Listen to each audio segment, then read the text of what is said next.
Hola, bendiciones, bienvenidos al primer módulo de la Escuela de Vida de la Iglesia del Puente. Mi nombre es Adriana Barraza y juntos vamos a estudiar la materia convivencia en una serie de 4 videos de aproximadamente 30 minutos de duración cada uno. Ustedes deberán comunicarse con el asistente del módulo para la entrega de los trabajos prácticos que figuran en el cuadernillo del alumno que seguramente ustedes tienen en su poder, o por cualquier duda que se les presente con respecto a la materia. La comunicación es bien rápida y fluida para que todos ustedes puedan hacer y entregar el trabajo práctico en tiempo y en forma para que podamos corregirlo. Para empezar, quisiera leer la palabra, el Salmo 133. No olvidemos que para cada una de estas charlas vamos a utilizar la Biblia, un cuaderno para tomar notas y obviamente una virome para escribir esas notas. El Salmo yo lo voy a leer en la versión, nueva versión internacional, quizás es distinta a las suyas, pero antes de leerlo quisiera comentarles brevemente la importancia que tiene este salmo. Así como nosotros tenemos canciones que repetimos en las diferentes reuniones, el pueblo de Israel tenía una especie de cancionero que entonaba cada vez que subían a Jerusalén. Por ahí en sus Biblias, debajo del título de este Salmo 133, hay un subtítulo que dice Cántico Gradual. Esto es porque el pueblo de Israel entonaba esta canción mientras subía a Jerusalén, ya sea para una fiesta o por una convocatoria. Ellos no se reunían como lo hacemos nosotros hoy en día 1, 2 o 3 veces a la semana. Por una cuestión obvia, era toda la nación que se reunía en Jerusalén. Por eso la importancia de esta canción. Ellos se reunían aproximadamente 3 veces al año y de repente era una fiesta, esta convocatoria. Imagínense las ciudades abarrotadas de personas de las diferentes tribus que subían a Jerusalén para estas festividades. Antes no había autos, así que imaginemos la emoción de ver tantas personas en la calle caminando, encontrándose, saludándose, abrazándose y uniéndose en estos cánticos en la ciudad. Algunos de estos salmos no eran alegres porque recordaban la humillación que había sufrido el pueblo en otras épocas, pero entonces encontrábamos gente que lloraba y otros que estaban alegres contando lo que había pasado durante el año. Simplemente estos salmos hablaban de sus costumbres, de su pueblo y de la esencia del pueblo de Dios. Quiero que lo leamos ahora. El Salmo dice lo siguiente: cuán bueno y cuán agradable es que los hermanos convivan en armonía. Es como el buen aceite que desde la cabeza va descendiendo por la barba de Aarón hasta el borde de sus vestiduras. Es como el rocío de Hermón que va descendiendo sobre los montes de Sión. Donde se da esta armonía, el Señor concede bendición y vida eterna. Y me gusta porque este salmo hay una palabrita que se repite, es la palabra armonía. ¿Qué significa armonía? Es la relación de paz, de concordia, de entendimiento entre dos o más personas. La armonía se presenta cuando hay afinidad, cuando se comparte una misma creencia u objetivo, cuando entre las partes no hay dificultades o en su defecto, si las hay, se trata de llegar a una solución amistosa para no quebrantar esa paz de la que estamos hablando. La palabra armonía que se utiliza en este texto del Salmo 133 viene del vocablo hebreo que significa, que es shakhad, que significa unidad, se traduce como unidad. Esto nos recuerda a la oración que hizo Jesús en la última cena por sus discípulos y por nosotros que íbamos a escuchar el mensaje de parte de ellos y íbamos a creer en el Señor Jesucristo como nuestro Salvador. La oración en Juan 17, el versículo 11 dice: Padre Santo, a los que me has dado, guárdalos en tu nombre, para que sean uno así como nosotros. El Señor hablando e implorando por la unidad de sus discípulos. Y yo quiero reflexionar acerca de este salmo en 3 ingredientes que el salmo describe como una comunidad que es agradable mirar. El primer ingrediente es una comunidad que no solo se reúne, sino que habita. Y cuando Dios creó a Adán y después a Eva, los hizo a su propia imagen. Fueron creados como seres relacionales. Además de la relación que tenían entre sí, disfrutaban también de una amistad y una comunión con Dios. Al desobedecer a Dios, se avergonzaron y se ocultaron de Él. Y con esto, ese compañerismo que tenían con Dios se quebró, se truncó, ¿no? Sin embargo, nuestro Dios, a pesar de la desobediencia de Adán, de Eva y por consiguiente la caída de la humanidad, se ha esforzado permanentemente por comunicarse con la humanidad y no ha cesado de anunciar su plan de redención. Allanó el camino para que la humanidad pudiese restablecer esa confraternidad con Él. La Biblia dice que nosotros somos piedras vivas que permanentemente vamos edificando nuestra vida en comunidad y es imprescindible relacionarnos con la sociedad en la que vivimos. El segundo ingrediente es una comunidad de hermanos, ¿no? Y una buena parte de nuestra vida se compone de pequeños encuentros con personas que vemos en el supermercado, en el ascensor de nuestro edificio, en la farmacia, en la sala de espera de un médico. Y la verdad que, aunque son en momentos esporádicos, quizás fugaces, son muchos en el día e incontables a través de una vida. Y para un cristiano son importantes, pues son oportunidades que el Señor nos da para orar por esas personas y mostrarle nuestro aprecio como corresponde a hijos de un mismo Padre. Y lo hacemos normalmente a través de esas muestras de educación y de cortesía que se convierten en vehículos de la virtud sobrenatural de la caridad. Son personas muy diferentes, pero todas esperan algo del cristiano, lo que Cristo hubiese hecho en nuestro lugar.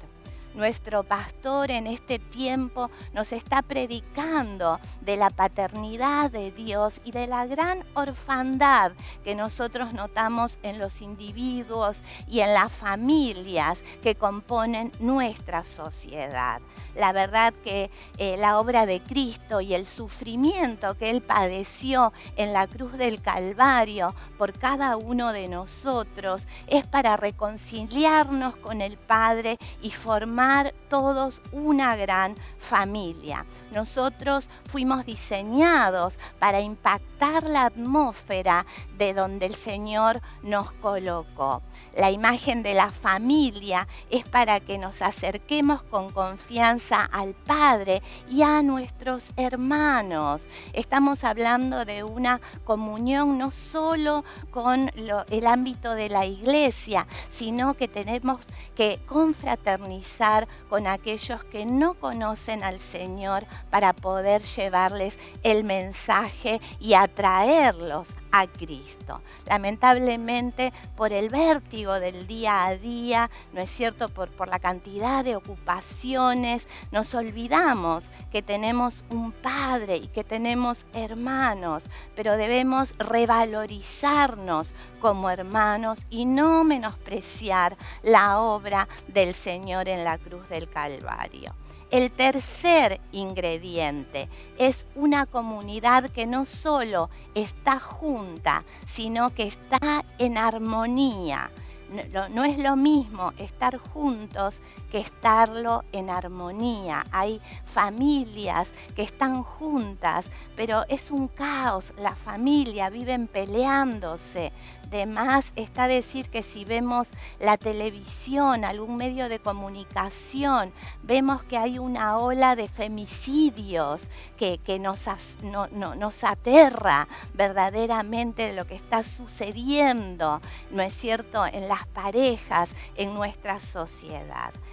Y todos estamos conscientes, ¿no es cierto?, de que esto sucede. Quizás tenemos algún caso cercano, pero el salmista nos habla y hace hincapié en una armonía. Y musicalmente atrae a mi mente esta palabra, digamos, una orquesta. La orquesta tiene muchísimos instrumentos, todos bien diferentes. Hay instrumentos de cuerda, hay otros, ¿no es cierto?, de viento, hay otros de percusión, pero hay un director general y una partitura que si todos respetan al director y a esta partitura, esa melodía saldrá excelente, hermosa, será un placer a nuestros oídos. Entonces nosotros debemos encontrar cuál es nuestro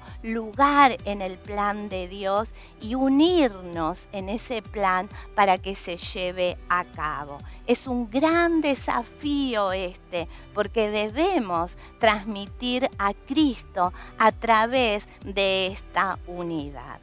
Dos metáforas de las que quiero hablar para reforzar cómo debe ser esta unidad. La primera dice la palabra que es como el buen aceite, no como el aceite que tenemos en casa para cocinar. Se trata del aceite con el que fue ungido el sacerdote Aarón. Recordemos que los sacerdotes y los reyes eran ungidos para ser apartados para el servicio de Dios. El aceite con el que eran ungidos era un aceite santo, apartado para el uso de Dios. Y esto nos indica que esta comunidad de hermanos apartada para Dios es para sus propósitos. Dios repitió hasta el cansancio al pueblo de Israel que era un pueblo especial, una nación santa, apartada para Dios y que iba a ser de bendición para todas las naciones. Este es un llamado fuerte a la santidad. Nosotros podemos trabajar para diferentes empresas, diferentes empleadores, pero nuestra lealtad y nuestro servicio, en primer lugar, es para Dios. La segunda metáfora de la que habla la palabra es el rocío de Hermón. Los estudiosos dicen que si pasás la noche en esta región montañosa, por la mañana amaneces absolutamente empapado. Este es un rocío que sirve para traer frescura, para nutrir el suelo árido y seco en la región de Judea. Esta comunidad en armonía, ¿no es cierto?, es la que va a nutrir y traer frescura a nuestra sociedad, porque somos los encargados de llevar vida al mundo con el Evangelio, con nuestro ejemplo. La Biblia dice que somos sal y somos luz para iluminar esta sociedad que está en absoluta crisis. Ahora, también el Salmo nos habla que en esta comunidad donde existe esta armonía, el Señor trae bendición y vida eterna. Dos beneficios que no son abstractos.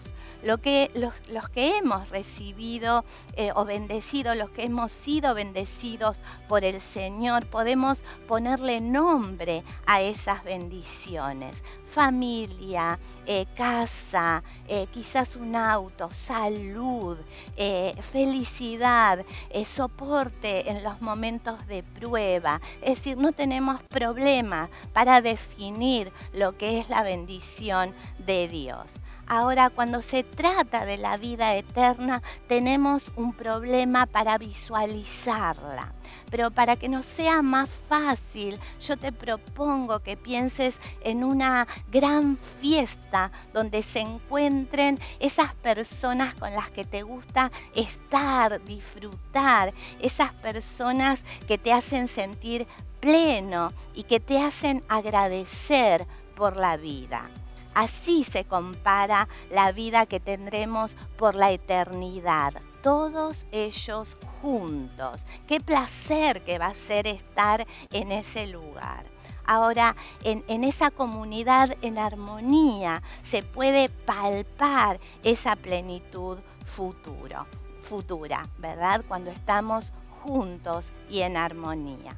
Y cuando yo preparaba esta charla para cada uno de ustedes, recordé cómo era la convivencia en mi infancia, en el barrio donde nací y me crié.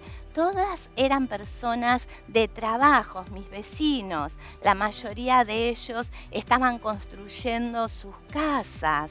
Todos sus esfuerzos tenían un solo objetivo, tener el techo propio. Nadie pensaba en comprar un auto porque era un artículo de lujo y nadie se pensaba en tener un auto si antes no se tenía el garage propio para guardarlo. Nadie pensaba en vacaciones porque toda la inversión era en ladrillos, en cal, en cemento, en hierro, ¿verdad? Para la construcción. Las vacaciones, como digo yo, eran en punta patio porque no había dinero para todos y había prioridades. Y se disfrutaba estar en casa, levantarse un poco más tarde, tomar un mate juntos y ver esas hileras de ladrillo que iban subiendo y concretaban el sueño y compartíamos esos adelantos con los vecinos que también festejaban nuestros logros alambrado de por medio. Antes no había tarjetas de crédito, pero con la palabra y el apretón de manos se cerraba un crédito y nuestros mayores eran muy rigurosos en cumplir con los pagos porque nadie quería traer deshonra a su apellido.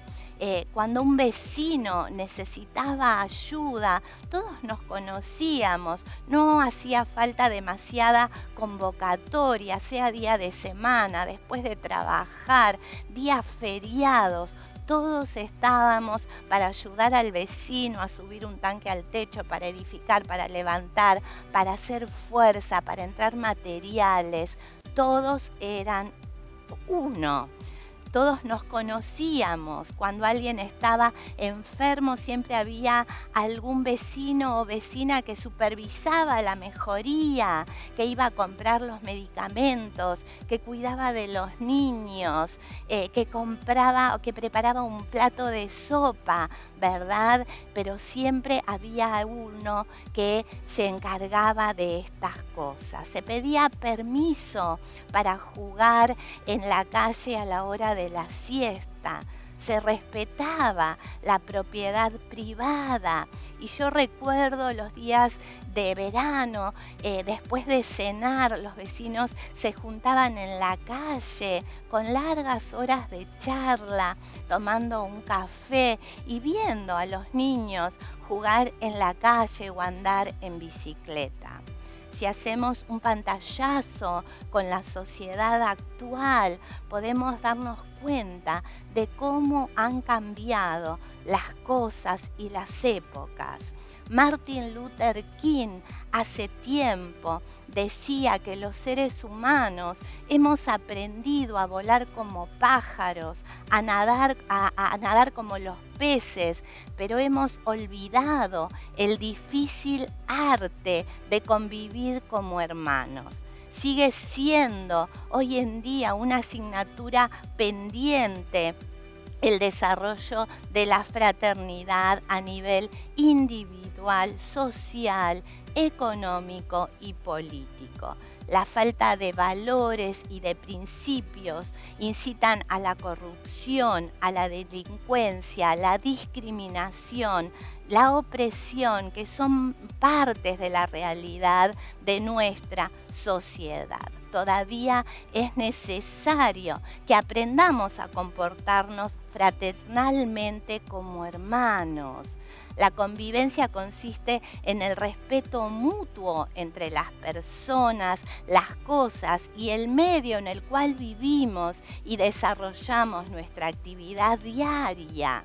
La convivencia es prioridad en la sociedad, ya que nos permite tener una tranquilidad y respeto unos con otros, y todo esto a través de principios que nos han sido enseñados como valores. Esto nos lleva a ser humanos y convivir con las demás personas de nuestro alrededor. Jesús es el ejemplo vivo para nosotros, porque debemos aprender a convivir con todos, por encima de sus defectos, de su manera de pensar, su modo de ser. Jesús se encontraba bien entre gentes bien diferentes. Él se sentía bien con todos, con todo el mundo, porque Él vino a salvar a todo el mundo. El Señor no rehúye el trato social, más bien lo busca continuamente. Jesús se entiende con los tipos humanos y los caracteres más variados, con un ladrón convicto, con los niños inocentes, sencillos, con hombres cultos y adinerados como José de Arimatea, como Nicodemo, con mendigos, con leprosos, con la familia. Jesús mostró un gran aprecio por la familia, donde se ha de ejercer en primer término la convivencia y donde tiene lugar el primero y principal trato social. Jesús es un ejemplo vivo para nosotros, porque debemos aprender a convivir con todos. Debemos aprender de Él a ser personas abiertas, con capacidad de amistad, dispuestos a comprender y a disculpar al otro cuando se equivoca. Un cristiano verdadero que sigue a Cristo no puede estar encerrado en sí mismo, despreocupado y ajeno a lo que pasa a su alrededor. Ahora, la pregunta es, ¿cómo es tu convivencia? ¿Cómo es tu convivencia con tu esposo? ¿Cómo es tu relación con él? existe el por favor, existe el gracias, existe el tiempo de conversación a solas o cada uno está pendiente de la noticia, del televisor, del celular. Hay familias que son 4 y de repente hay 4 celulares y en el almuerzo o la cena están todos pendientes de los mensajes, de las noticias del televisor y nadie se habla con nadie. Cada uno está desarrollando y practicando su individualidad. Necesitamos tiempos, necesitamos conversar, necesitamos proyectar la educación de los hijos, proyectarnos nosotros como matrimonios, soñar, escribir esos sueños, cuáles son las prioridades, cuáles son las metas, cómo vamos a educar a nuestros hijos, pongámonos de acuerdo. Tener conversaciones con los hijos acerca de diferentes temas para saber qué piensan ellos acerca de este tema en específico. Porque tenemos que ir palpando cómo ellos se van desarrollando como personas en esta sociedad que es agobiante. Y necesitamos hablar a la luz de la palabra todos estos temas. ¿Cómo es nuestra convivencia con nuestra familia? ¿Hay alguien que te molesta ir a visitar? Pregúntate por qué.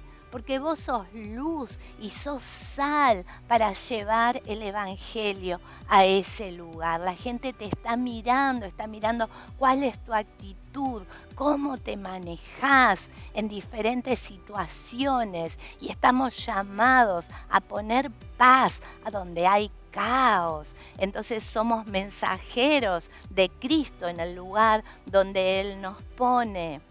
¿Cómo es tu convivencia en la iglesia, con tu líder, con tus hermanos, tus compañeros de célula? ¿Hay alguno que te molesta? ¿Por qué? Tiene que haber una armonía entre todos. Orá al Señor para que te muestre, entregale esta dificultad que tenés, ya sea con tu líder, ya sea con tus hermanos, porque vos tenés que ser un canal de bendición en ese grupo. La unidad y la armonía en ese grupo va a hacer que el diablo no pueda entrar y hacer estragos en ese lugar. ¿Cómo es tu convivencia con el resto de la sociedad? Cuando vas en el colectivo y ves una señora embarazada, te haces el dormido para no ver la situación y salir de tu comodidad. O directamente te parás inmediatamente como si el asiento tuviera un resorte para ceder el asiento a una embarazada, a una anciano. Le ayudamos en los cajeros automáticos, cuando frenamos porque ellos tienen un andar más cansino, despacio, nos molestamos porque estamos apurados y este anciano se nos interpuso en el camino. Tenemos paciencia y entendemos que todos vamos a llegar a esa edad y necesitamos la comprensión, necesitamos el amor para tratar al otro. Yo espero que esta charla vos puedas escribir cómo te sentís, en qué áreas fallás para poder elevar una oración delante de Dios y que Él pueda cambiar tu forma de confraternizar con tu hermano. Dios te bendiga.